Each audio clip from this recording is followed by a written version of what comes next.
The Ernie Chambers Show.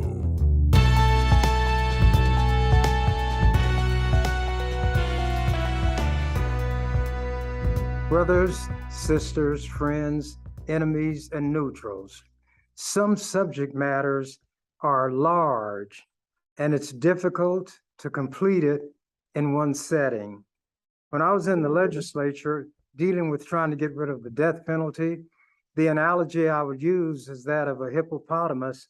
And I'd tell them, were I a hippopotamus, you could put a bushel basket full of fruit in front of me.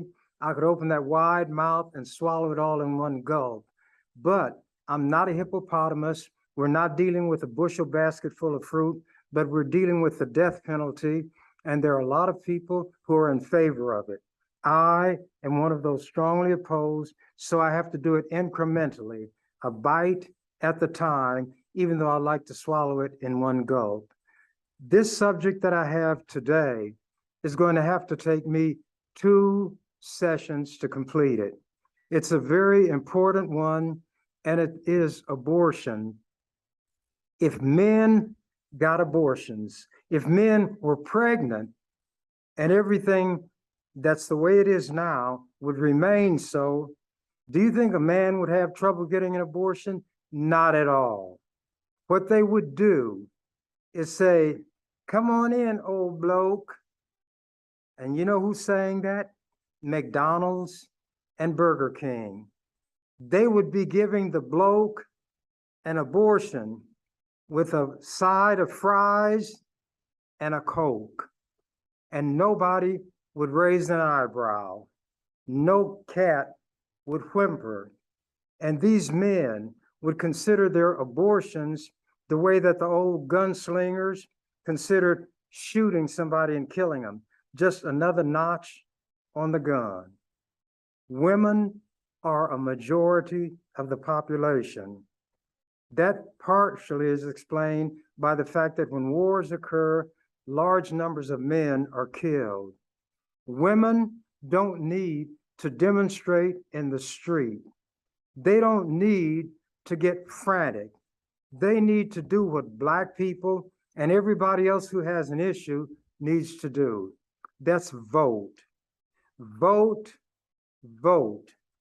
Politicians fear voters more than they fear anything and anybody else. One thing that happened just recently in Kansas is called a red state because the Republicans dominate. There are 350,000 more registered Republicans than there are Democrats in Kansas. The issue was put on the ballot as to whether or not a woman's right to abortion should remain a constitutional right in Kansas. And the people who favor women having the right to take charge of their own bodies and their own future voted to keep that right in place. By a vote in a state called a red state, the right of a woman to have an abortion remained in place. Kansas, of all places. So little Dorothy and the Wizard of Oz could go back to Kansas from the land of Oz, because if she wound up in that family way and didn't want it to be that way, she could go to Kansas and get an abortion. In Utah, they have, through the legislature, put in place one of those bonehead, silly white male bills, along with deluded white women, that would ban abortion in all situations except where the woman might die if there is not one. Fortunately, under the Biden administration, the Justice Department filed an action in federal court to strike that law down as violating the federal law. The federal law protects women's right more than the U.S. Supreme Court, where the racist, anti-women dominate. And I might add, Catholics. What people don't realize is Catholics are the largest single religion in this country. There are not more Catholics than all other religions put together, but there are more Catholics than in any other religion. And right now, the Catholic doctrine, to a great extent on some issues, is driving the Supreme Court. There was a guy who took the name Mr. Dooley, and he wrote political satire and commentary many years ago. And he said he could not say whether the flag followed the Constitution, but he could say that the Supreme Court follows the election returns. And that's what this Supreme Court has done. And one of the biggest jackasses on there is Clarence Thomas, a handkerchief head Uncle Tom. And worse. What am I getting to? That women are protected to a greater extent by the federal government than by the U.S. Supreme Court. The argument made by the Justice Department is that federal law requires hospitals to provide the care a woman needs for her health, and not only when death might result if she doesn't get that help. So a woman having an abortion in Utah would be protected to a greater extent by what the U.S. Justice Department is doing than what the legislature in Utah has done and the simple-minded people in Utah have tolerated. I love women. I was born in bed with a woman. What right does some man or simple-minded woman have to dictate what another woman is going to do in the most personal area of her life? They're meddlesome. They're like the Puritans. They came from England to worship in their own way and make others do the same. I am going to read something from the Bible. I can find a biblical verse, I've told people, for everything. So in this case, I am going to spend some time giving my background through articles and other commentary in the newspaper. Will it be like boasting? Of course. But as I say, it's a poor car that won't toot its own horn. But let me, since people pretend to be Christians, or maybe Christians are the vicious people that history has shown, the Catholics who burn people alive at the stake. There's a woman called Joan of Arc who is a saint. The Catholic politicians in those days didn't like what she was doing, so they had her proclaimed a witch. They took all this wood and piled it up.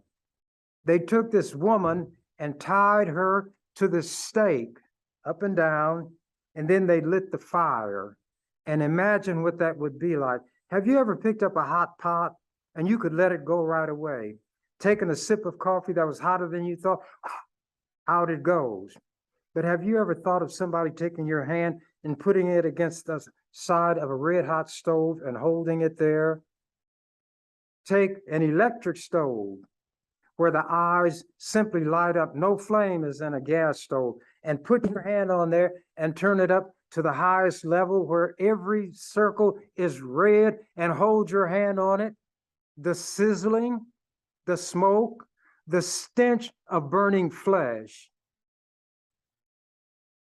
Imagine a woman being placed in that situation with the piles of wood, and the Christians, the Catholics, the Pope, the bishops, the archbishops, the priests, the nuns, the brothers, the deacons, all of them went for it in their official capacity, but there were Catholics opposed to it, and because they opposed that, they wound up at the stake themselves. They lit the fire, and amid this woman's screams, the smell of burning flesh, the smoke, her hair caught fire, and the Catholics got their jollies watching a woman burn to a crisp.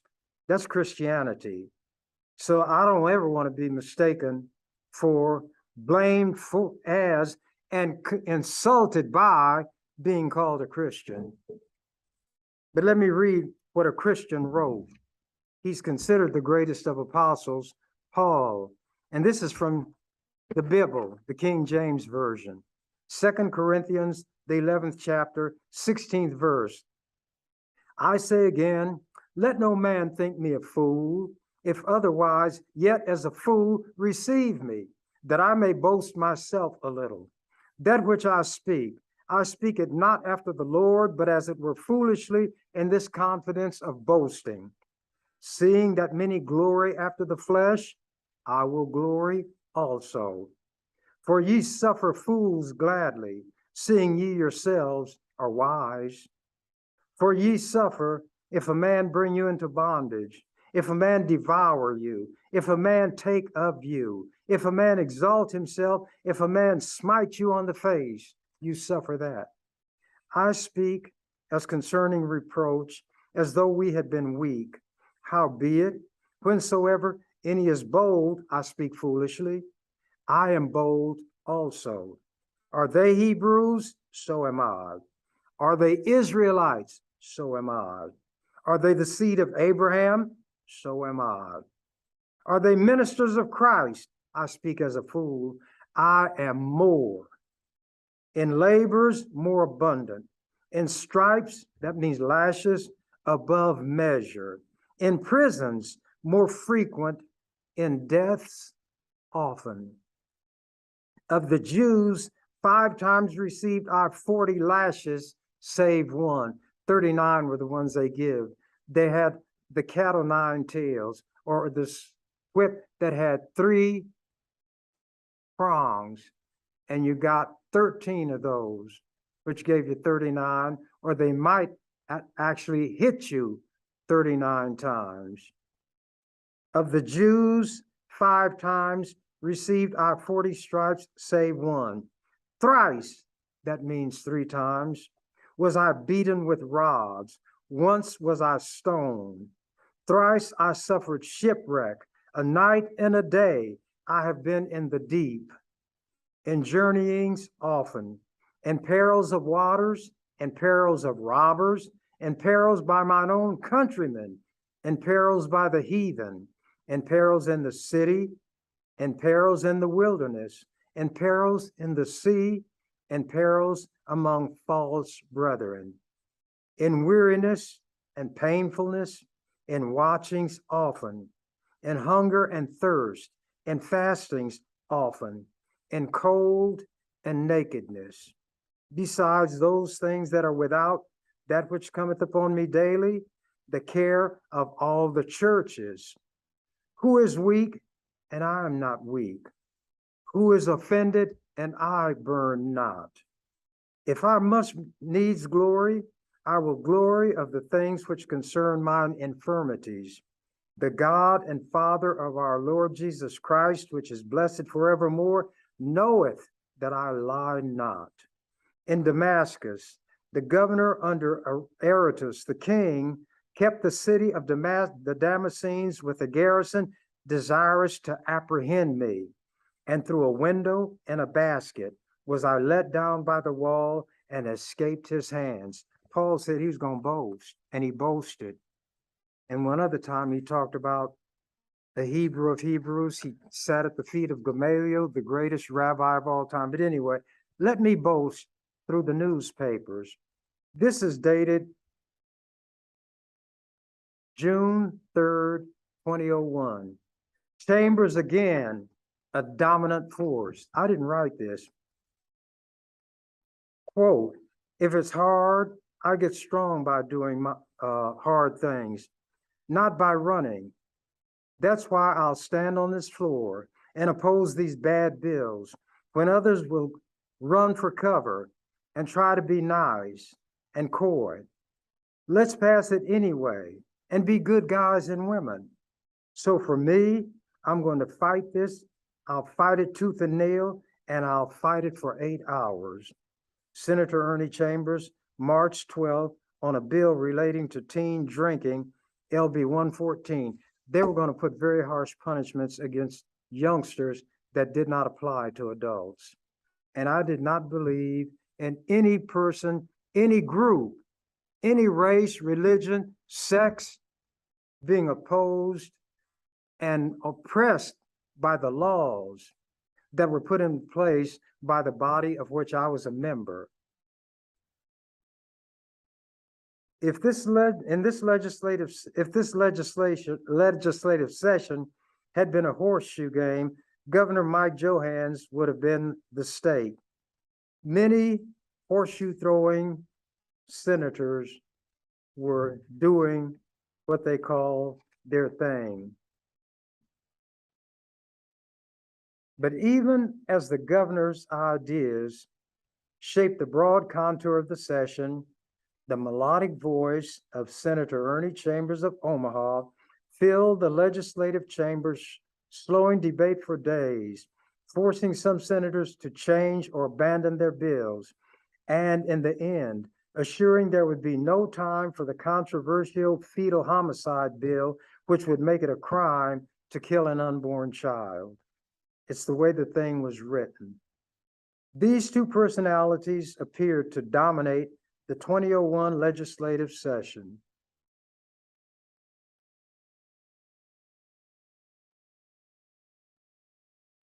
Let me find my place.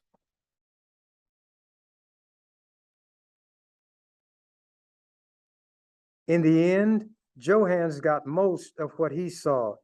Senators approved all but one of his more than a dozen major proposals.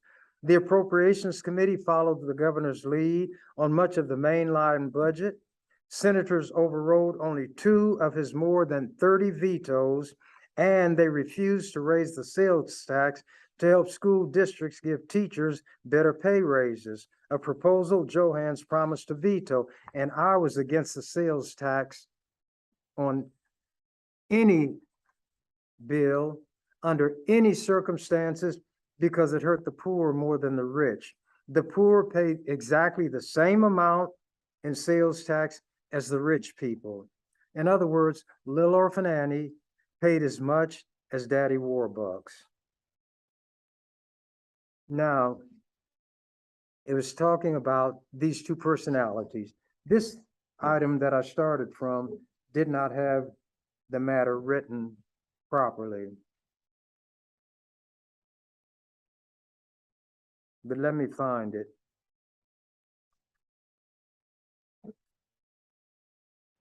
I'm going to reread something that I read earlier. Even I make mistakes, but I make mine in public. But even as the governor's ideas shaped the broad contours of the session, the melodic voice of Senator Ernie Chambers of Omaha filled the legislative chambers, slowing debate for days, forcing some senators to change or abandon their bills, and in the end, assuring there would be no time for the controversial fetal homicide bill, which would make it a crime to kill an unborn child. The way they put it, if a woman had conceived from the point of conception, and if there were an accident of some kind, and that fetus or that embryo was destroyed, a person would be convicted of a crime. And I didn't go for that. These two personalities, the black man whom they hated, appeared to dominate the 2001 legislative session. A tenacious governor with a congenial way and 2 years' experience under his belt, and the clever senior senator, a master of the rules, a seasoned observer of human behavior, and a skillful orator. The thing that proves its quackery is the fact that doctors will use it who have no training in it, which means all you do is stick needles in people and they look like a pincushion, so they feel like they are better. They ought to call it porcupineology. Chambers, February 6th, on LB 270, a bill licensing acupuncturist. Said lobbyist Walt Radcliffe, he at that time was the most effective lobbyist. Once again, Chambers gets the Outland Award. He's the Defensive Player of the Year. Chambers, a state senator for 30 of his 63 years, slowed down several major business tax credit bills, helped rewrite the acupuncturist licensing bill, stopped the dairy compact bill, and a mandate that all gas stations sell ethanol. He helped move through better retirement benefits for veteran legislative staff consisting primarily of females. After talking for hour after hour during the session, Chambers' end of the session analysis of his role was succinct. I'm just doing the best I can with what I have to work with, trying to get wise, just, and fair legislation and prevent the enactment of legislation that is contrary to those principles. Said another veteran senator, Hebron Senator George Cordson, Senator Chambers is in fact the senior member, and I believe that carries with it a sense of responsibility, unquote. This year, Chambers seemed to intervene in matters that he may have ignored in past years, and his rhetoric in general was less angry, said Cordson. He does have a profound impact on how we legislate, said Speaker of the Legislature, Doug Christensen. How senators and others perceive that impact, he says, depends on where they stand. If you're on the same side, it is a positive impact. If you're on the other side, it is a negative impact. Chambers has a big picture mind. Only experience will give you that broad view, said the Speaker.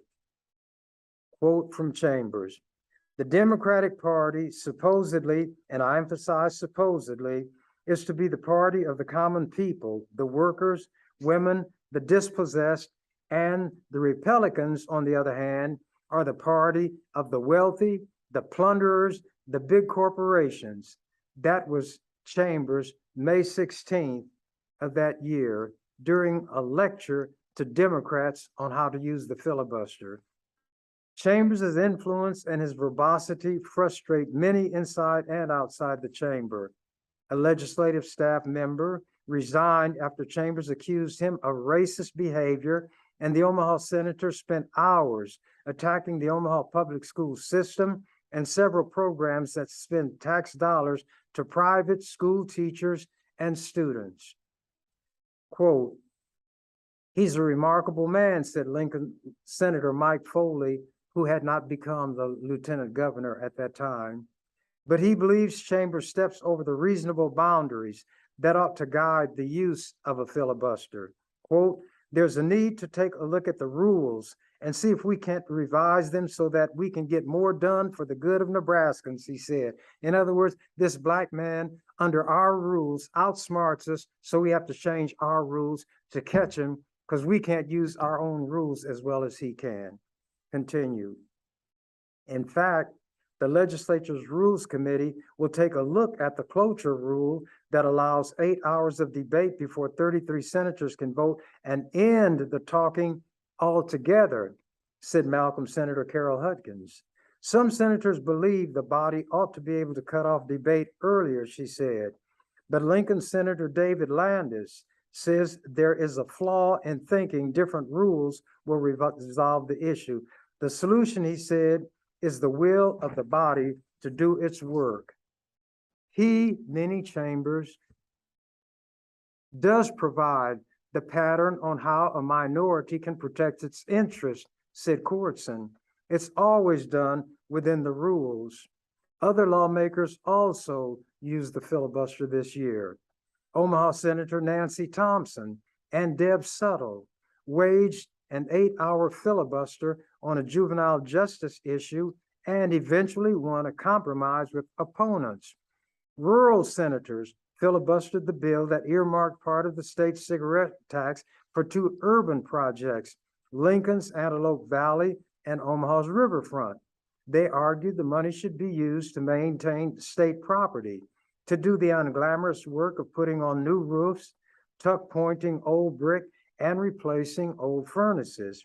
Senators also spent 8 hours debating teacher salaries at the second stage of debate without Chambers' voice. Quote from Chambers: "Time is on my side and on the side of the angels. Angels do not want to see what this bill is attempting to do to our young people. The angels who spend time dancing on the heads of pins, I don't know why they do that unless they're pin-headed angels.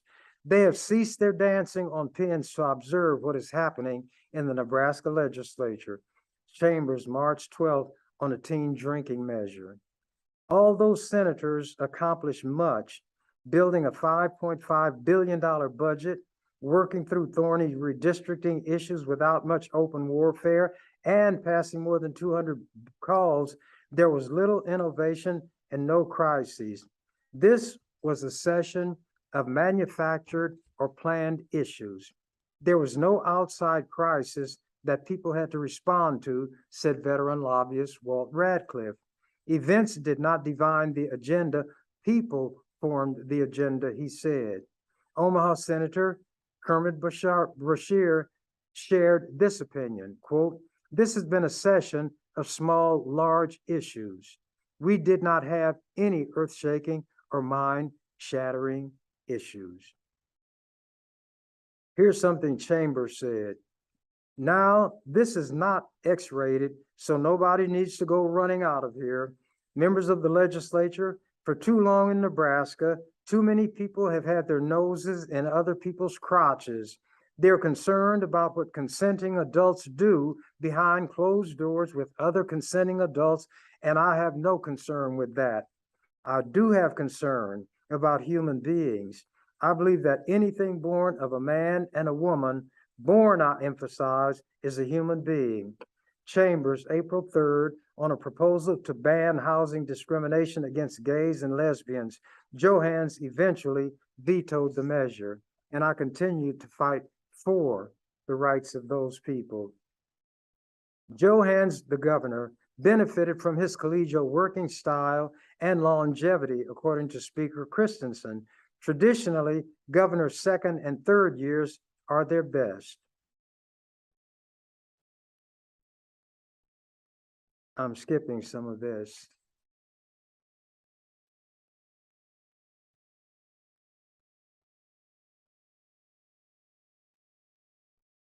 Talking about the governor's accomplishments, the governor's getting a little credit here. His accomplishments during the session that ended Thursday include 8 new Nebraska State Patrol troopers, tax credits for businesses that create daycare programs and bring jobs to Nebraska, a program to help Nebraska entrepreneurs get venture capital, breast and cervical cancer treatment coverage for low-income women, a forgivable loan program for students who plan to teach. Other senators said times were right for Johans' message of limited incremental change. There was unanimity between the majority of my colleagues and the executive branch, said Lincoln Senator David Landis. If you have that much agreement, it's a pretty quiet session. Sid Cordson, it's been my observation that some things are just going to happen. The real question about leadership often is framed this way, he said: is the person ahead of the mob a leader or being chased? This is my quote: "The king cobra does not waste venom on dead things." Chambers, April 5th, on why he did not speak much on a bill that would prohibit the University of Nebraska from using fetal tissue in research. Now I'm getting to the issue of abortion. A letter was written to me by a firm that was opposed to a bad abortion bill. "Dear Senator Chambers, I'm writing this letter of appreciation together with Simon Heller. I think what I'm going to do is take this up during the second portion or the next session that I take so that I won't have to rush through it. I will spend a little more time on what I was speaking of here in terms of my own activities.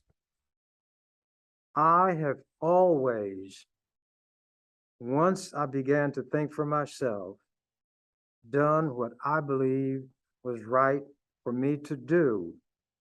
And even on that, I have a quote from Paul the Imposter. He said words to the effect, and I'm paraphrasing, when I was a child, I thought as a child, I spoke as a child, I believed as a child, I behaved as a child. But when I became a man, I put away childish things. There were many things in the religion of the brand presented in the church of which I was a member called the Church of God in Christ, I-N.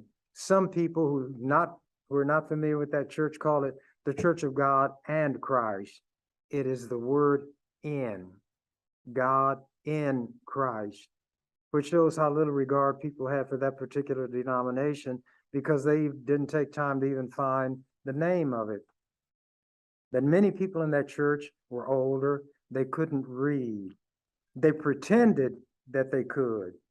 And they would hear something quoted or read, and they wouldn't get it right. One person, he was a traveling evangelist. They go around the country trying to make living, hustling these churches who believe anything somebody from another state will come and give them. They're so flattered that somebody from someplace else came to talk to them. He said, the Bible talks about the time coming when men gonna be running around here in their underwear, dragging out these crazy women and taking them off and doing bad things to them. The Bible didn't say they will come in their underwear or take women out in their underwear. It said they will enter windows at night, leading away foolish women unawares, tricking them. There was a person who was a minister, and he couldn't read, so he would have to approximate words. There's a book in the Bible as I say, it is Colossians. There's a place called Colossus or Colossus, and the people who lived there were Colossians. He had never read the word because he couldn't, and the closest word he could think of was galoshes. So he was going to preach a sermon, and he said, my subject comes from galoshes, and he gave the verse, and it was all the people could do who knew how to read, keep from falling to the floor in gales of laughter. If you don't know something, don't pretend you know, because your ignorance will find you out. I've told you all this before, a lot of hypocrites in these churches. So this one guy came. Now, not only was he a traveling evangelist, but he wore a black robe and it had a red inner lining. And sometimes he would throw his collar back so they could see it was red. And he could speak the king's English the way the king would speak it. And he even mispronounced English if the Bible mispronounced it. And in talking about David killing Goliath, the Bible said that David took this stone and slang it, S-L-A-N-G. Slang is a word that relates to very colloquial speech, but he's slang it. But anyway, this preacher said, God can do whatever he wants to do with the king's English. Well, God didn't speak English. The Bible was translated from various languages under the order of King James. And that's when the King James Version came into being. And they had various scholars. Some of them were drunks. Some of them were adulterers. Others were other unsavory people, but they were scholars. And when they came to a particular passage and they couldn't agree on how to translate it, they did it not by praying to God and fasting. They took a vote and majority ruled. So there are things in the Bible that got there as a result of a vote of these scholars who are translating it pursuant to the order of King James. Now, how do I know that? Because I read and I can understand what I read. But at any rate, these churches are a place where you can get an education like no place else. While I was there, I believed what these old people told me, but I could read. And I read the Bible for myself, but I would not contradict anything they said because they were mean-spirited. They liked to swat children. They liked to hit them with switches in Sunday school class if they didn't know the answer, even though the Bible said, suffer the little children to come unto me and forbid them not. He didn't say, bring the little children to me and make them suffer. So these church people got some of their clauses in the wrong order to justify what they were doing. But there were some things that I picked up in church that stayed with me because they made sense. And one of the things that made sense to me, which they didn't practice in that church, was that I cannot justify any wrongdoing I do by the wrongdoing of somebody else. I cannot make myself strong by standing on somebody else's shoulders and pushing them down. I could not blame somebody else for the wrong that I did when I knew it was wrong that I did it. So that principle of being responsible for my actions has stayed with me. And when I gave that affirmation, when I became a senator, that I would discharge the duties of this office to the best of my ability, that meant that even though I was elected by district, I was a state senator. Therefore, every resident, not just citizen, because there were people who were what they call undocumented people and others from other states. Any resident within the confines of the state of Nebraska would be my constituent. And if anyone brought to me a problem, and it was a legitimate problem, that person or those people, the one was or the group were being harmed in some way by the government, a governmental agency, or a person, and it fell within the range of what I ought to do as a state senator, that person got my help. And that's why I got called from all over the state. When the farmers were in serious trouble, they wanted me to go to Washington and represent them because they said I knew enough about agriculture, more about it than most people who were in it. That's because I read, I studied, and I understood what I read.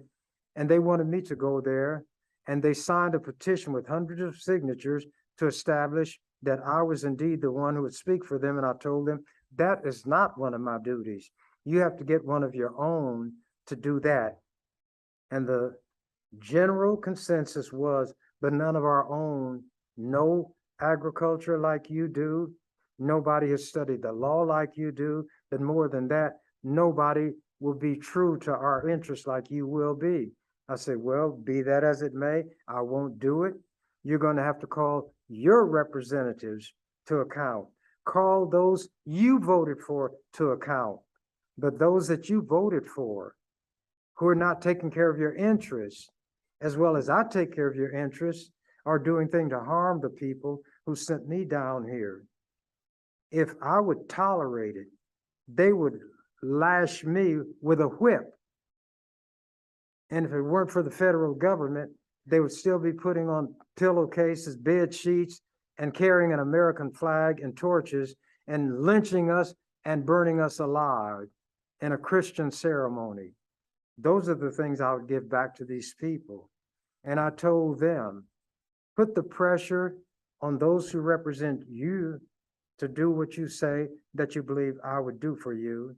When if I was going to conduct myself in the way your representatives do, I would tell you every time you come to me, go to Senator so-and-so, or to all of you, go to the white senators. You have 48 of them, and you're going to come to the one black man. Then you're going to try to make me feel like it's my obligation to do these things because I know more than the others, or I will stand up more firmly than the others. That is not my responsibility. And that's when I tell them, you white people. And they say, we don't like to be referred to that way. I say, why? Are you not white people? They say, but when you say you white people, I say, then what you have done is just explain to yourself why we as black people don't like to be referred to by white people as you people. And you don't want to believe that a shoe pinches until it's on your foot, pinching your foot. You don't want to believe that a child can go to bed hungry because his parents have not enough money to purchase food until you lost your job and now your children are hungry. And who do you go to? The black man that you hate. And I think that you hate him more for being better than what your representatives are than for being black. But as long as I'm black and my hair is going to turn gray, and you can see I've kept that oath, it's not an oath, that declaration, I remain black, and I know my skin is not black as black is viewed, but I make these white people sit up and take notice when I say, yeah, I'm black, and were I blacker, I could be prouder. They couldn't make me ashamed of what I am or embarrass me. And I'll tell them the Muslims got it right when they call Chambers my slave name. There are no Chamberses in Africa, but there were slaveholders with that name. I don't know what my name would be had not my ancestors been captured, shipped to this country, and treated like livestock, raped, murdered, tortured, and brutalized. And then I would tell them that the Muslims, because they didn't know their real name, as I don't know mine, would substitute the letter X, which stood for unknown. And that's how Malcolm Little became Malcolm X. And then later Malik el-Shabazz, after he'd gone to Saudi Arabia, to Mecca. But there are a lot of things that Black people have suffered in America that have been suffered by no people as a race anywhere else on the face of this earth. Yet we're held to a higher standard than white people hold themselves and their own kind, which is an acknowledgement, if you will, of Black superiority. We are stronger. We are more trustworthy. They trust us with their little babies. They trust us to cook their food without poisoning them. A Black woman discovered that some food was going to be fed to George Washington that would have poisoned him. And she saved the scoundrel, even though he had so many slaves, that when the Southerners rebelled against the Union, they wanted to make George Washington their patron because he was a slaveholder just as they were. Now, as I always terminate it, in the words of the canary, who was notified that the cage was ajar, I'm out of here. Thank you for watching The Ernie Chambers Show. If you'd like to make suggestions, email us at ewcfacts@gmail.com. That's ewcfacts@gmail.com. This has been an EWC Communication production.